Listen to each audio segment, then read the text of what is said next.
promotion de leurs projets. Construisons l'avenir ensemble.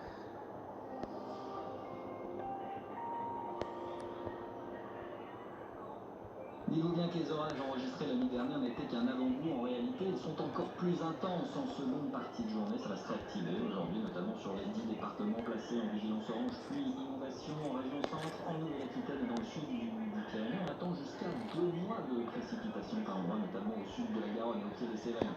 Cet après-midi, les pluies orageuses vont s'étendre de la Nouvelle-Aquitaine jusqu'au rivage de la Méditerranée. Elles vont peu à peu remonter vers le nord du pays cet après-midi. En soirée et la nuit prochaine, ce sera encore très agité des bords de Loire jusqu'au bord de Seine. Là aussi, on aura des cumuls conséquents. Les températures commencent tout juste à baisser de 18 à 23 degrés sur une bonne moitié ouest, mais jusqu'à 26 degrés. En même temps, en Alsace, là, on va perdre une dizaine de degrés d'ici à ce lundi.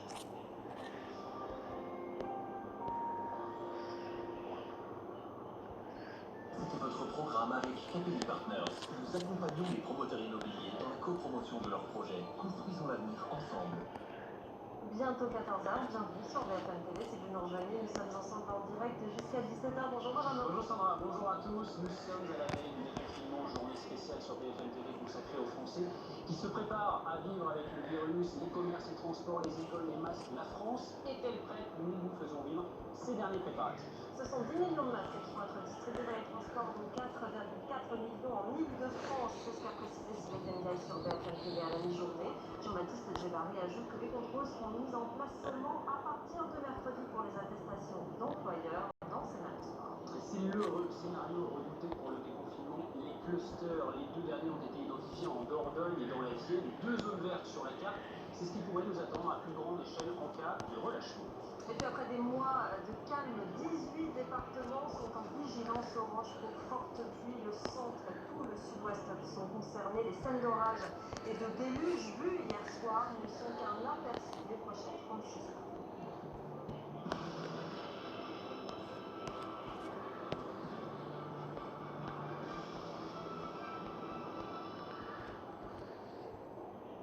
C'est donc le dernier des 55 jours de confinement et demain ce sera le jour tant attendu par beaucoup, craint aussi par certains. Le début d'une nouvelle étape et pas encore le retour à une vie normale. Il va falloir apprendre à vivre avec le virus et BFM TV vous fait vivre cette journée spéciale avec tous nos invités. Nous serons avec le médecin de santé publique Martin Bachy dans un instant, les coiffeuses Valérie. Nous serons aussi avec nos reporters sur le terrain à Lyon et dans le monde. Alors on va parler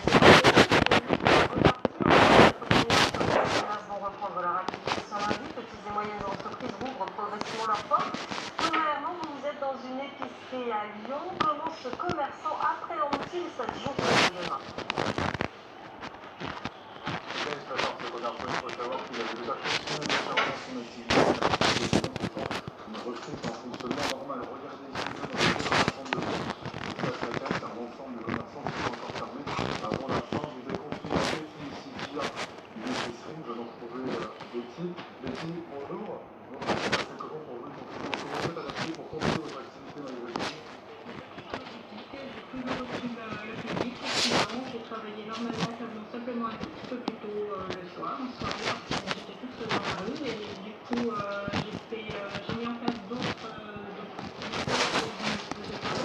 Les colis de reboutique, ça a bien fonctionné pendant le confinement. J'ai fait sur le précis pour les retraits et les énormément qui venaient de très loin pour pouvoir restaurer les pick-up. Alors vous vendez des produits de toute la France. Vous avez aussi un petit rayon qui s'est un peu improvisé dans votre boutique. J'ai improvisé également un rayon un peu plus grande parce que j'ai beaucoup de demandes. Je me suis adaptée à la clientèle. On me demande de la farine, du lait, des choses que je ne vends pas habituellement. Je vends que des produits d'artisan auprès des privés dans cette épicerie, des produits de petits artisans que je vais mettre en avant de toute la France. Effectivement, la semaine prochaine, je rapporte tout le monde dans votre boutique. Quelles mesures vous avez prises pour accueillir le public, par exemple?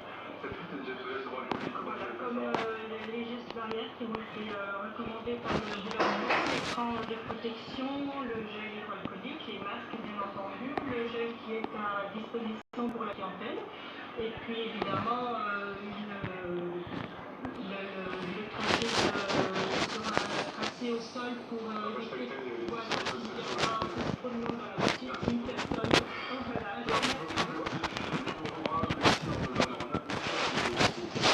Merci.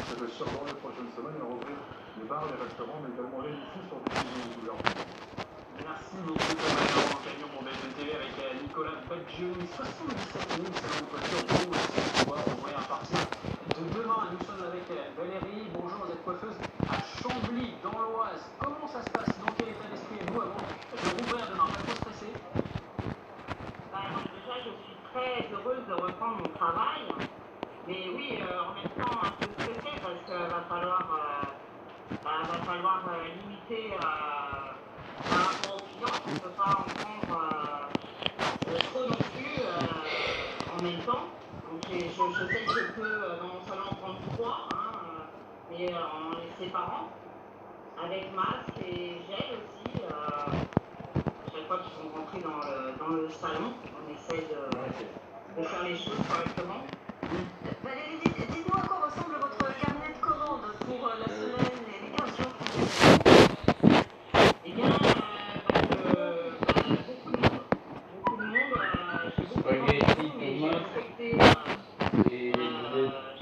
Et poulet de viande avec du poulet. Plus que 3, hein, de toute façon. Parce qu'il faut, Ryan, il mange pas. Quoi? C'est moi qui méchant, hein, toute personne. Il y a un moment où il mange pas. Non, je mange. Ah oui.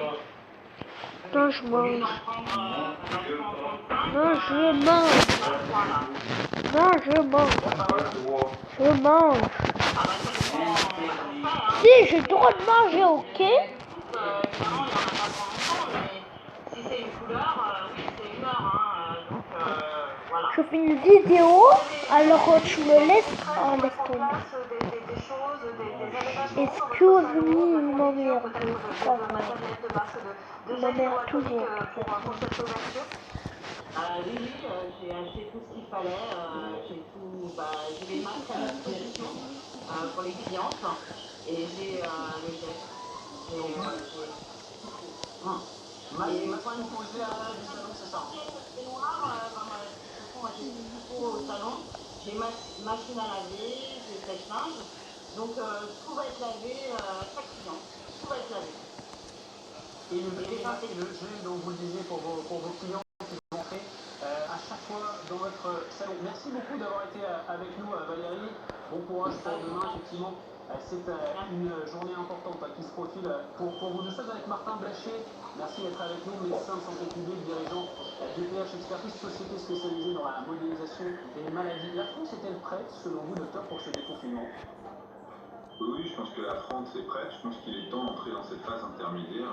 Comme je le dis souvent, le confinement a produit son effet. On est revenu à une espèce d'état initial de l'épidémie. Donc je pense que maintenant, il est temps d'avancer en voyant la manière dont cette épidémie va se comporter, va répondre aux gestes barrières que la population a compris. Et je crois qu'on peut difficilement aller plus loin dans les mesures de précaution qui sont prises aujourd'hui. C'est important ce que vous dites parce que les Français ont visiblement besoin d'être très rassurés juste avant cette reprise de l'activité. De son côté, Christophe Castaner fait partie de l'intelligence et de la compréhension des Français. Vous êtes d'accord? Il faut faire confiance aux Français pour appliquer les gestes, pour porter les masques dans les jours qui viennent? Oui, absolument. Enfin, je pense qu'il faut faire confiance. Moi, j'ai toujours fait confiance. Je pense qu'il faut surtout bien expliquer quels sont les facteurs de propagation du virus. Je pense qu'il est important que les gens comprennent qu'il ne faut pas faire des grandes réunions, qu'il faut éviter de se retrouver à plusieurs, que plus on est nombreux, plus la probabilité qu'il y ait quelqu'un de malade dans l'espace et contamine tous les autres est importante. Puis je pense que chaque personne qui va avoir ne serait-ce que le moindre petit symptôme, il ne faut absolument pas mettre les autres à risque et donc s'isoler même avant d'avoir eu la vérification d'un test PCR ou la confirmation par un médecin qu'on était potentiellement porteur du virus. Pour rester avec nous, Martin Blacher, on parlera avec vous notamment dans un instant de ce virus, de cette épidémie. À quoi faut-il s'attendre pour demain? Ce qu'il faut connaître avec Magali Salé. Magali, qu'est-ce qui va rouvrir demain? Pourrais-je enfin, par exemple, retourner faire du shopping? Oui, tout à fait, même masqué, c'est-à-dire que le port du masque est recommandé et certains commerçants pourront même l'imposer. Tous les commerces vont rouvrir, les centres commerciaux de moins de 40 000 mètres carrés, les marchés en plein air, les coiffeurs, les instituts de beauté, seuls les restaurants, bars et cafés vont rester fermés pour l'instant, au moins jusqu'au 1er juin. Ça nous a beaucoup manqué aussi, le divertissement. Magali, qu'est-ce qu'on va pouvoir faire dans les jours qui viennent pour se divertir? Eh bien, le mot forfait, les grands musées vont rester fermés. Vous ne pourrez pas non plus vous rendre au cinéma et au théâtre. En revanche, regardez les médiathèques et bibliothèques. Vous allez le voir dans une autre infographie. Donc les médiathèques et les bibliothèques, et ainsi que les petits musées, rouvrent leurs portes. Et puis on l'a aperçu, effectivement, les grandes balades nous ont manqué, Magali. Est-ce qu'on va pouvoir aller se promener dans la nature? Alors, toutes les forêts vont rouvrir en France. En revanche, les parcs et jardins vont rouvrir uniquement dans les départements situés en zone verte. Dans les départements situés en zone rouge, eh bien, il faudra attendre fin mai pour voir si la situation sanitaire permet d'envisager une réouverture à compter du 2 juin. Et les plages et lacs, eux, ils sont en principe fermés, mais ils pourront également être ouverts au cas par cas sur autorisation du préfet. Enfin, est-ce qu'on pourra refaire du sport librement, Magali? Eh bien, oui, mais attention, pas tous les sports, uniquement des sports individuels et en extérieur, c'est-à-dire que vous pourrez continuer à faire votre footing, vous pourrez par exemple faire un tennis, mais uniquement en simple, vous pourrez également faire un golf, mais avec un nombre limité de participants. En revanche, aucun sport collectif et aucun sport en salle pour l'instant. Merci beaucoup Magali pour toutes ces précisions. On va jeter un coup d'œil sur les derniers chiffres. 26 310 décès en France depuis le début de l'épidémie, donc 80 en 24 heures. C'est le chiffre le plus bas depuis début avril. En réanimation, le solde est de moins 56 personnes en 24 heures. Martin Blachier, se dirige-t-on vers la fin de l'épidémie? Non, je pense pas du tout qu'il faille penser qu'on se dirige vers la fin de l'épidémie. Tous les nouveaux clusters en France, en Allemagne et même maintenant en Corée nous prouvent le contraire. Je pense qu'en revanche, il y a deux hypothèses qui sont intéressantes à travailler aujourd'hui. En particulier, il faut voir si l'épidémie avait